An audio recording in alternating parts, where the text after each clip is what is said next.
para analisar uma série de fatos relativos à Fórmula 1.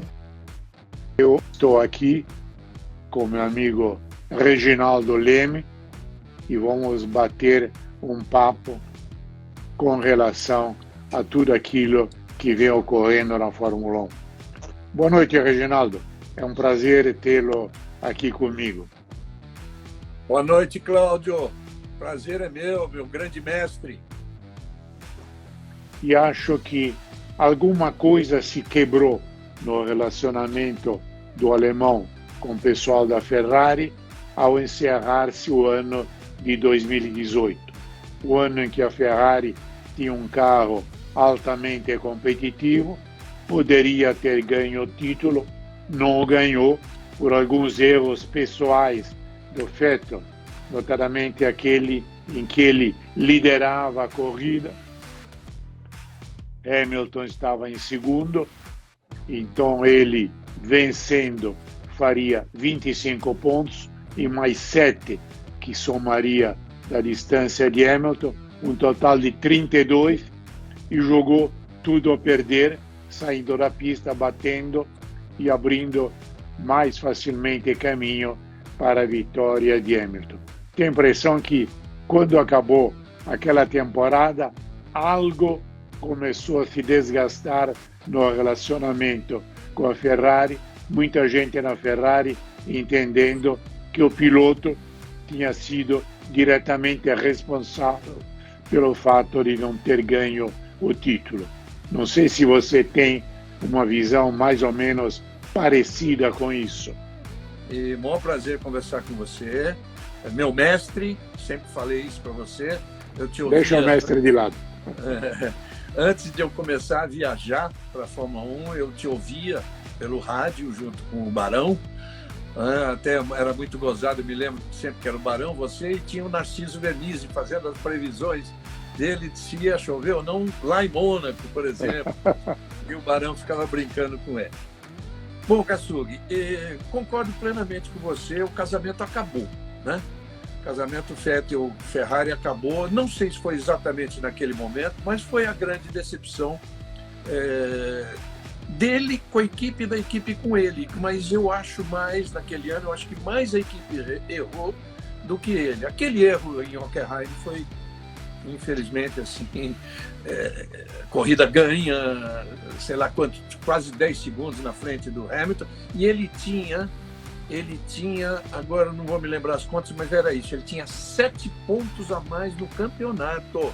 Exatamente. Ele tinha 8, ia abrir 7 e ia para 15. De fato, foi um momento assim, muito ruim, que a Ferrari tinha carro para ganhar o campeonato. Tinha um carro que depois não teve nos anos seguintes. Então eu tenho impressão, pelo menos pelo que se falou na oportunidade lá pelas bandas de Maranello, aquelas conversas assim meio reservadas, meio fora das declarações oficiais, que claramente são sempre mais contidas, mas tem gente que eu me lembro que falou: caramba, podíamos ter ganho, e o Vettel não ajudou a ganhar um título que estava dentro das possibilidades mecânicas do carro.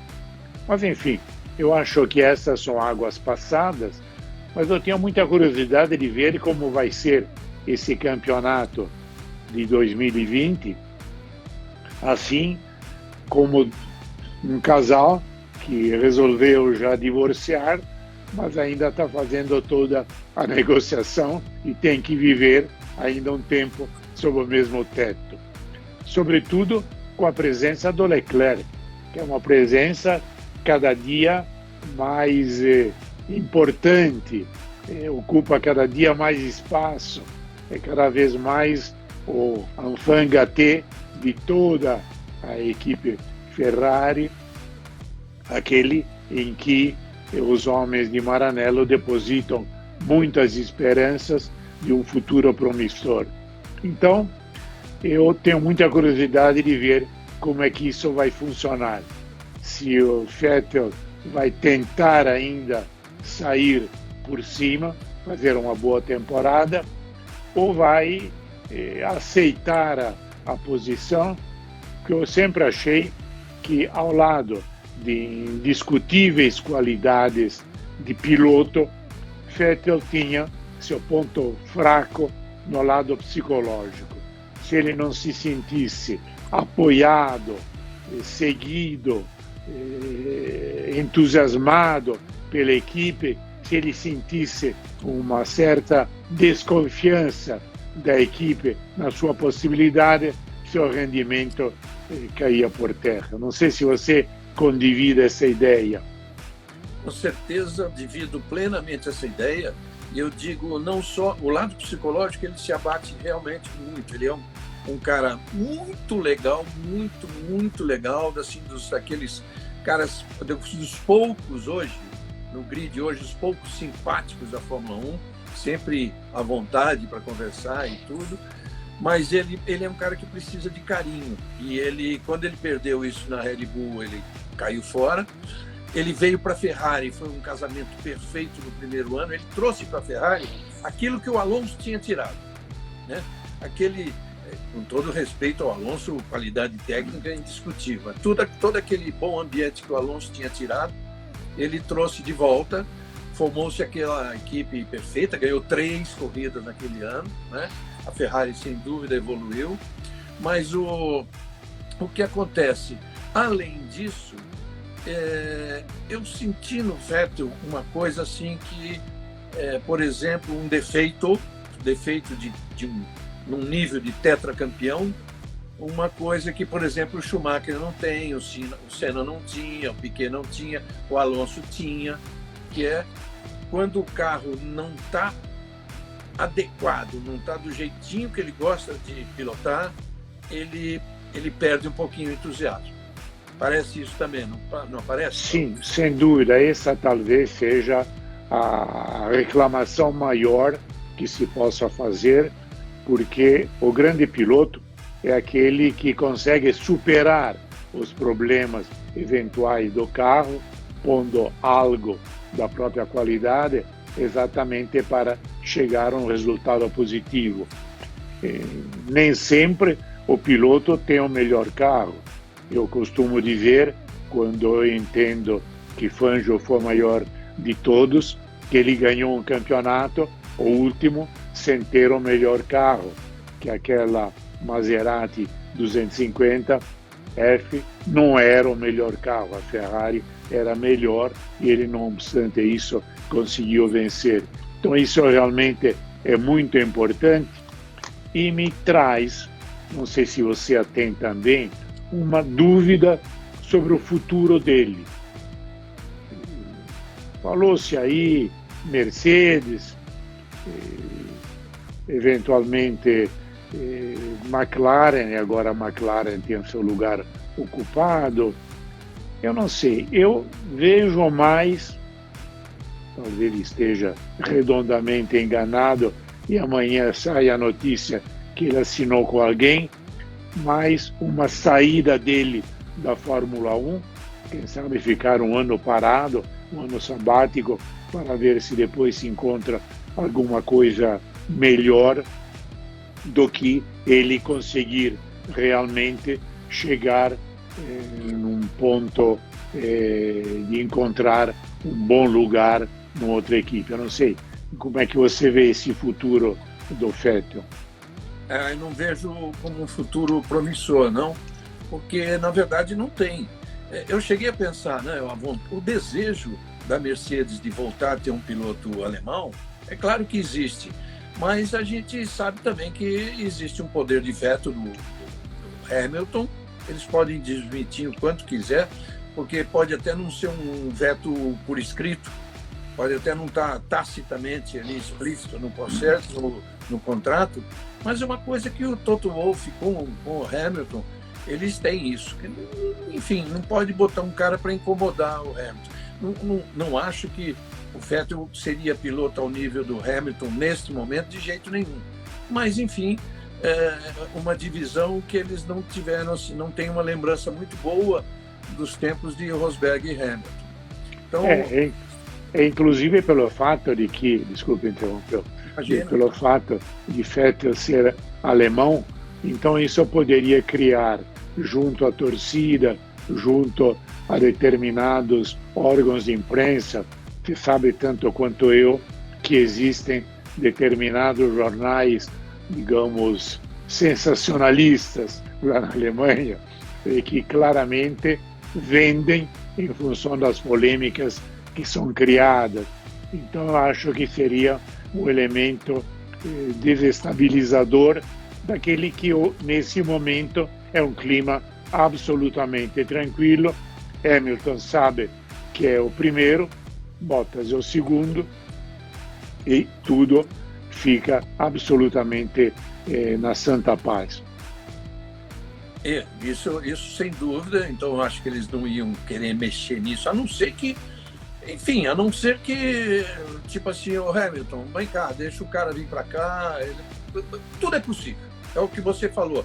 De repente, a gente está falando aqui que o futuro não me parece bom. Eu ia até completar parece que o futuro dele é ficar em casa. Não sei se no ano sabático, mas de repente para sempre. É um cara realizado, é um cara tetracampeão novo, ganhou o suficiente de dinheiro, 53 vitórias, né? Ele é o quarto maior vencedor da história, claro, só perde por Hamilton e Schumacher. Isso é muito importante. Ele tem tudo, ele conseguiu realizar tudo. Então, de repente, ele pensa mesmo que está na hora de ir para casa. O Vettel, por exemplo, assumir um desafio na Renault, não acho que tenha a cara dele. Não acho que tenha a cara dele, entendeu? Eu acho que a Renault talvez até gostaria.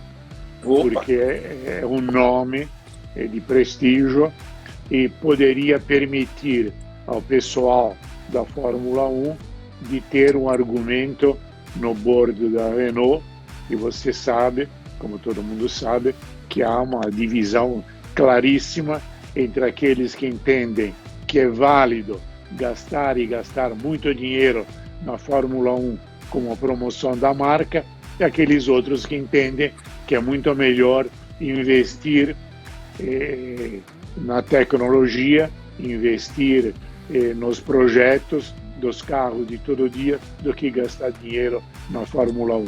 É uma dualidade de pensamento que se verifica não só na Renault, como em muitas outras grandes marcas mundiais, de saber até que ponto vale ou não vale. Eu me lembro uma vez, não sei se já contei isso aqui, eu falava com o alto dirigente da Toyota e perguntava: pô, vocês tiveram sucesso no Mundial de Rally e tal, mas e a Fórmula 1, que é o supra-sumo do cenário, vocês não pensam? Ele me falou: olha, para ser competitivo e sem garantia que você possa ganhar, você tem que gastar um dinheirão. Com esse dinheirão eu faço uma fábrica nova. E não deixa de ter suas razões, pelo menos mercadológicas, se não esportivas. É por essa razão que eu várias vezes também eu discuto muito e tenho receio do futuro da própria Fórmula 1 se não for encontrado um meio das equipes grandes aceitarem o achatamento, né? O teto que eles querem impor está cada vez mais baixo agora, né? Já falava em 175, hoje 150, só fala em 125 milhões de dólares. Está cada vez mais baixo, é difícil a Ferrari e a Mercedes aceitarem isso, né? Aí é a grande briga que sempre teve lugar na Fórmula 1, mas que antigamente o Bernie Eccles conseguia levar de uma forma um pouco melhor daquilo que a Media Liberty, que é a firma americana que comprou os direitos, está levando agora. Porque não podemos esquecer que mesmo nos momentos em que tínhamos uma, duas ou três equipes de ponta gastando muito dinheiro, tinha também outras equipes. Tinha a Tyrrell, por exemplo. Tinha equipes, a Ligier, que participavam também da competição e davam a possibilidade de aumentar o número de vagas para pilotos que quisessem chegar à Fórmula 1. Hoje é extremamente difícil. Ou você tem um caminhão de dinheiro como pai do Stroll e você impõe o teu filho para guiar, você compra praticamente um lugar, ou então você depende de ser realmente um fora de série, convencer alguém a lhe dar um lugar numa equipe de Fórmula 1. Então, por isso é que eu acho bastante difícil a situação. Mas tem um outro assunto que eu queria abordar com você, é a contratação de Sainz pela Ferrari. Não para esse ano, claro, o ano que vem.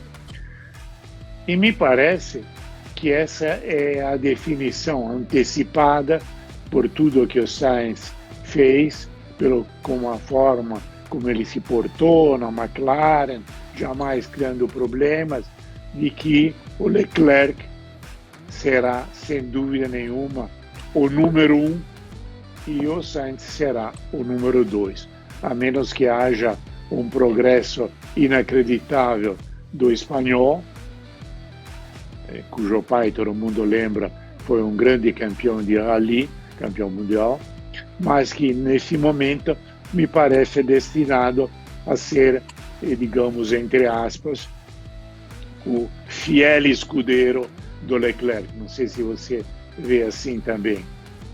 Eu acho que bem entre aspas, viu, Cláudio? Porque o Sainz, gozado é o seguinte, o Sainz é um piloto que não brilhou. A gente não lembra de um momento brilhante. Aliás, o Grande Prêmio do Brasil, o último, talvez até por aí, isso deve ter influenciado na escolha da Ferrari, porque ele largou em 20º, chegou em 4º e acabou em 3º pela desclassificação do Hamilton. É o único pódio da vida dele em 102 grandes prémios. Ele não brilhou, não teve assim momentos brilhantes. Mas olha, nos últimos 3 anos ou mais, ele tem 5 anos de Fórmula 1, acho que nos últimos 4 eu ouço falar de Sainz na Ferrari, de Sainz na Mercedes, de Sainz na Red Bull, de Sainz em equipes grandes, eu quero dizer. Então, eu chego à conclusão que, evidentemente, aliás, não tinha que nem pensar para chegar a essa conclusão, que os técnicos, os engenheiros lá entendem muito mais do que eu. Né? Porque se para mim ele nunca foi brilhante, foi sempre um bom piloto, para eles falam muito tempo do Sainz, né? Então, veja lá se ele não pode surpreender. Eu não digo que assim, chegar e bater de frente com o Leclerc, né? Que o Leclerc é um cara assim, em termos de velocidade, nossa, é incrível. Tanto que deixou o Vettel no chinelo. Mas o Sainz não é bobo, sabe trabalhar. Você tem razão quanto ao o fato dele vir trazer um bom ambiente para a Ferrari, né?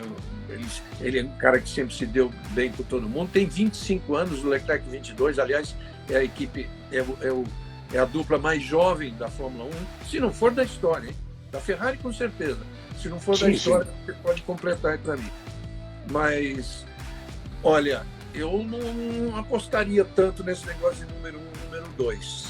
Teoricamente, sim, porque nas últimas corridas até o Vettel estava sendo, entre aspas, o número 2, mas por culpa dele mesmo que perdeu o estímulo, né? O Sainz vai chegar com a bala, com o gás todo. Eu acho que o Sainz vai chegar tranquilo, sem fazer grandes declarações, e, claro, se tiver uma oportunidade, ele vai tentar de retalhar o seu espaço dentro da equipe e se promover. Até aqui ele foi sempre muito correto, muito diplomático, nunca criou problema em lugar algum. Claro que não vai querer fazer uma entrada assim clamorosa, vai entrar numa boa, tá, estamos aqui, vamos correr, o importante é a equipe, que são declarações que agradam muito aos dirigentes da Ferrari. A Ferrari fica tradicionalmente pelo desejo de seu dono Enzo Ferrari acima dos pilotos.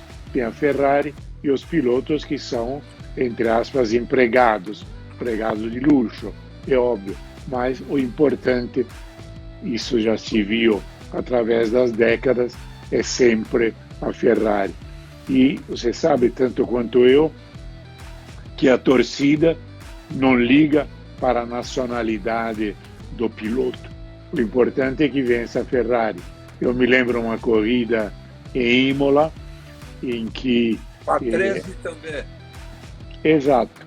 E Patrese, italiano, também francês, e toda a torcida torcendo para o Patrese quebrar, também passar e ganhar, que o importante não era que ganhasse lá em Imola um piloto italiano, mas que ganhasse a Ferrari. Então essa... Ele bateu e a festa pelo também foi enorme, porque ganhou a Ferrari. Sim, exato. Então essa já é uma característica que não vai mudar nunca e que talvez seja a marca registrada dessa firma, dessa equipe que tem torcedores no mundo todo. Em qualquer lugar que você vá, tem torcedor da Ferrari. Não são resumidos a um país ou mesmo a um continente. Em qualquer lugar que você vá, tem torcedor da Ferrari. Reginaldo, tem um outro assunto que eu queria abordar um instantinho, saindo um pouco da Fórmula 1.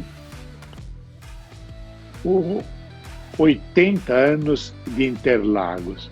Quando se fala de Interlagos, eu sempre me lembro da definição que dava logo no começo o Wilson Fittipaldi, um caminho asfaltado no meio do mato, lembrando como foi que surgiu final da década de 30, começo da década de 40, pelas primeiras corridas.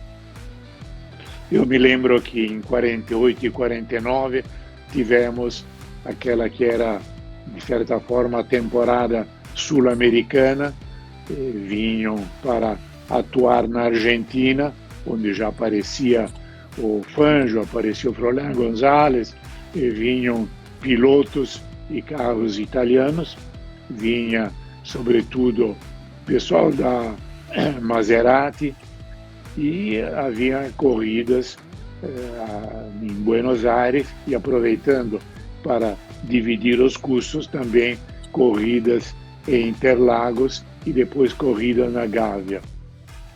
Mas era algo completamente diferente de agora. Eu me recordo transmissões feitas com Wilson Fittipaldi num negócio que parecia mais um poleiro improvisado. Aliás, tem uma foto disso no meu livro. O livro que vocês podem encontrar em carsug.uol.com.br/livro. Tem uma série de histórias, tem uma série de fotos, você pode encomendá-lo, recebe com meu autógrafo. E tem uma foto, não sei se vou conseguir encontrá-la aqui agora, desse poleiro realmente. Acho que deve estar por aqui, deixa eu ver. Nessa época da comemoração agora dos 80 anos, houve muita publicação de grandes fotos provavelmente desse tipo que você está querendo dizer, de largadas. Ah, que legal. Que legal. E olha, aqui embaixo, essa era a... Que legal.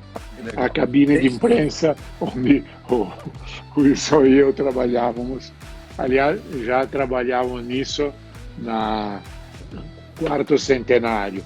Quarto centenário de São Paulo, para quem não lembra, você ainda não tinha nascido, foi em 1954 e ocorreram uma série de manifestações.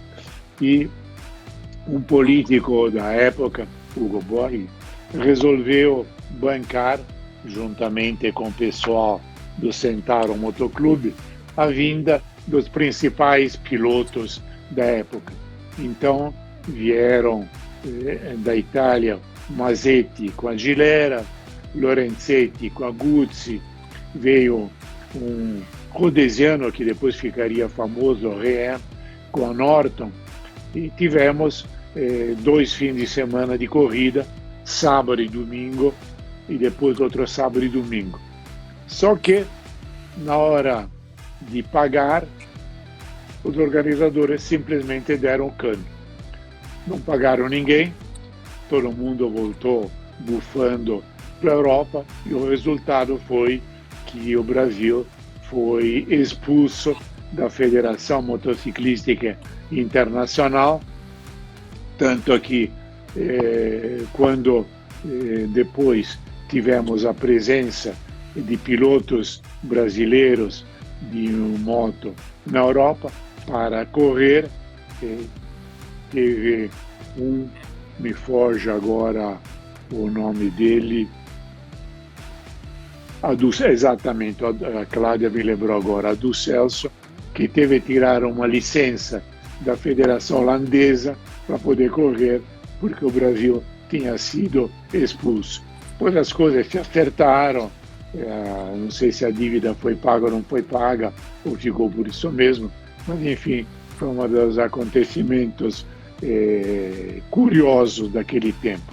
Uma vez eu estava em 66 na Itália e tinha o Grande Prêmio de Monza, e eu já na quinta, na sexta, aí naquele tempo trabalhava no Jornal da Tarde, e na sexta-noite, quando eu voltei para o hotel, tinha um recado do pessoal daqui, dizendo que no sábado ia ter um jogo muito importante da Inter em San Siro, frente a Dinamo de Kiev, pela Copa da Europa, e queriam que eu fizesse a cobertura. Aí eu respondi, acho que quero aproveitar a batalha. Eu falei, olha, negativo. Sábado eu estou em Monza, mas nem Jesus Cristo me tira de lá. Vocês se arrumem, pegam o noticiário de agência, façam o que quiserem, mas não contem comigo. Boa história, boa história. Cláudio, você é um cara apaixonado mesmo pelo automobilismo em geral. Foi um dos primeiros que a gente viu. Você contando aí do seu início de narração com o Barão naquele pendurado ali praticamente em Interlagos, naquele andaime, né? Naquele andaime. Eu não conhecia essa época, mas eu tenho uma história também muito bacana de Interlagos. No final dos anos 60, não era bem final, porque no final dos anos 60 eu comecei a trabalhar no Estadão. Não era bem final, era lá por 65, 66, eu era bem garoto, e eu estava meu pai tinha uma família muito amiga de 3 irmãos, José Safiotti, Roque Safiotti, e o Valdemar Safiotti, que era um cara que escrevia um livro de química que todos nós estudamos com ele. Uma família bem italiana, tá? E o Zé morava em Rio Preto, o Roque morava em Araçatuba, vizinho do meu pai, e o Valdemar eles tinham um sítio aqui, depois que eu vinha saber que era próximo de Interlagos. Aí um dia nós fomos comer um churrasco lá. E antes de começar esse churrasco, eu ouvia um barulho de carro de corrida, isso e aquilo. Eu falava, meu Deus, onde é isso e tal? Aí, bom, enchi tanto meu pai que eles todos me pegaram. Eu falei, não, é aqui perto. Me levaram a tal de Interlagos. Foi o meu primeiro contato. Eu estava entrando no autódromo, era gratuito até, era um campeonato sul-americano. Eu estava entrando, estava saindo Camilo Cristófaro com o carro dele, que ele levava para a oficina, consertava e voltava, né? Então eu conheci nessa época, mas eu comecei a acompanhar mesmo Interlagos na grande geração de Camilo Cristófaro, Ciro Carlos, Mário César Camargo, Bird, meu grande amigo, um grande ídolo, Bird Clemente. Nossa, eu falo com ele semanalmente, um cara muito especial. E esses nomes que depois se juntaram, Wilson, os mais novos, Wilson Fittipaldi, José Carlos Patti e o Emerson, e aquela equipe da Com, né? Jean Balder. Nossa, eu não posso ficar falando assim que eu vou esquecer de nomes de grandes amigos meus, né? Grandes amigos. E foi a época que eu comecei a admirar mais, comecei a acompanhar isso. Eu falei, puxa, é isso que eu quero fazer na vida, né? tem na cabeça aqui nomes que eu não poderia esquecer, mas está vindo aqui, mas não poderia esquecer. Mas daqui a pouco eu lembro, no meio do negócio todo eu lembro, como o Maneco Tabacal, daqui a pouco eu lembro. E você pegou uma época em que, olha, mais uma coincidência que liga o automobilismo à minha vida, numa época em que eu nem estava nessa. Meu padrinho de casamento, que eu conheci como diretor de futebol do Palmeiras, é simplesmente José Jimenez Lopes, que você conheceu correndo, né, como companheiro do Celso Lara Bardelli. Né? Um velho amigo. Foi seu amigo, né? Claro. Sim. Pessoa espetacular, Jimenez. Espetacular. Reginaldo, me conta alguma coisa. Me disseram que você está escrevendo um livro. Conta desse livro, como é que é o negócio? Estou escrevendo, eu acho que sai... Bom, essa quarentena me ajudou para fazer com que ele saia esse ano. Eu já tinha, junto com um amigo jornalista da Globo Rio, chamado Alfredo Bockel, a gente vem fazendo isso há algum tempo e nós tínhamos 22 capítulos prontos. Eu agora já estou no 26º, né? E eu estou até querendo parar, não parar e encerrar o livro, mas parar, não progredir para 27º, 28º. Eu quero revisar desde o primeiro, porque cada dia eu acordo pensando em coisas que eu não sei se estão lá, se a gente já pôs lá. E eu quero, porque é um livro, Kassug, assim, é bem para ninguém pensar que é uma história da Fórmula 1, que aliás tem um livro publicado que chama História da Fórmula 1, do automobilismo brasileiro, perdão. Não é isso, história da Fórmula 1. É a minha história, a minha vivência lá dentro da Fórmula 1. Então isso fica muito, acaba sendo uma leitura muito agradável. Eu mesmo, quando vou lembrando dos casos que eu vou contar lá, eu penso assim, falei, nossa, cara, eu, como torcedor, gostaria de estar lendo esse livro, né? Então tenho certeza que vai agradar muito. Mas a Cláudia, eu estou vendo a Cláudia aí botar o seu... Porque fora o meu livro, que não saiu ainda, eu tenho o anuário, o automotor de 28 anos de fazendo. Tem um lugar de honra na minha biblioteca, todas as revisões. Muito obrigado. Tem uma equipe lá que faz isso muito bem mesmo. E a Cláudia, que é a nossa gerente aí, se ela puder botar também o caminho de vendas do automotor, que está lá, vendas, @oficina259.com.br. Oficina 259. Isso porque o nosso endereço, onde nasceu o automotor anuário, é exatamente numa rua na Vila Olímpia que tinha o número 259. Então é vendas @oficina259.com.br. Claudinha, se você puder me fazer esse favor. Tá? Sem dúvida. Mas o livro vai ser isso, Cláudio. O livro vai ser isso. É o que você fez. É o que você fez de maneira espetacular, é o que eu quero fazer. Não, eu não fiz nada. Eu, aliás, lutei durante 3 anos para não fazer. Quem fez foi a Cláudia. A Dani, minha filha, já pôs aí, ó. Que conseguiu levar a bom cabo essa empreitada, que eu era absolutamente contrário, porque achava que era uma série de histórias que não interessavam praticamente a ninguém, até a Cláudia me provar o contrário, e isso realmente foi aquilo que ocorreu, que o livro foi feito, existe, está sendo vendido, então claramente deve interessar. Mas eu não sei se você poderia contar algum caso já antecipando o livro, ou você quer deixar já a expectativa total para quando o livro sair? Porque ficaria difícil eu contar agora, que eu vou ter que buscar casos um pouquinho longos, né? Mas então... tem muito do meu início de vida na Europa. Eu me casei para isso, para a gente ir para lá e viver no ano de 73, sendo que a primeira corrida que eu fiz, na verdade, foi em 72. 70, olha que uma coincidência também, mais uma coincidência com você. Em 1972, eu já trabalhava no Estadão e cobria a Fórmula 1 à distância, através dos telex das agências.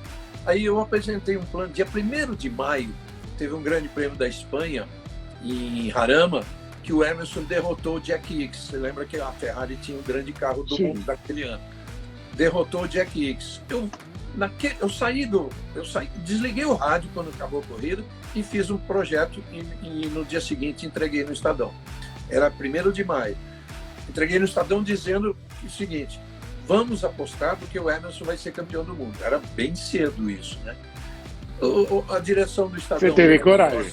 Oi? Você teve coragem? Tive. Dessa aposta. Mas, cara, é aquela coisa assim, você sente e fala assim, então o cara tá com tudo, tá com o ímpeto para ganhar e, de fato, ganhou até com facilidade aquele campeonato. Eu apresentei esse projeto, era maio, eles ficaram lendo, estudando, me chamaram com muita atenção, falaram, que projeto bacana. Imagine que eu botei lá para viajar, eu ia me casar para ir, eu estimei a minha viagem $10 dia para pagar tudo. Só não pagava passagem de avião, para pagar hotel. Vamos falar que também assim, a coisa era outra. Sim, quarto, claro. Um quarto nas Ramblas, no Hotel Monte Carlo de Barcelona, custava $9 a diária. Entendeu? Todo mundo fala, a nossa inflação é assustadora, mas a inflação no mundo existiu, né? Enfim, mas aí eles ficaram com aquele projeto e quando foi agosto, eles me chamaram, falaram assim, vamos estudar então, vamos te mandar para a Europa então. Porque tinha uma corrida antes de Monza, tinha uma corrida, aquela Daily Express Trophy, que não valia pelo Mundial, não valia pontos, mas que corria na Inglaterra. Cada equipe mandava um piloto e misturava com a Fórmula 3000. Então eu fui lá e nessa época eu conhecia o Emerson de vista aqui no Brasil. E nessa época o Chico Rosa, o engenheiro Chico Rosa, que acompanhou o Emerson para a Europa, me apresentou o Emerson num hotel em Londres. E o Emerson, você sabe da simpatia toda, o jeito dele de te entregar tudo que você precisar para fazer uma sua boa história. Ali me levou em todas as oficinas de Fórmula Ford, de Fórmula 3, nós ficamos na Inglaterra um bom tempo, depois fomos juntos para a Suíça, onde ele já morava, e para a Itália, onde a primeira corrida oficial que eu cobri, o resultado dela foi um título de campeão brasileiro, campeão mundial, um brasileiro campeão mundial. Então você vê que eu comecei ali com o pé direito. Reginaldo, uma pergunta que me fazem frequentemente, eu vou transmiti-la para você. Quero saber a tua opinião.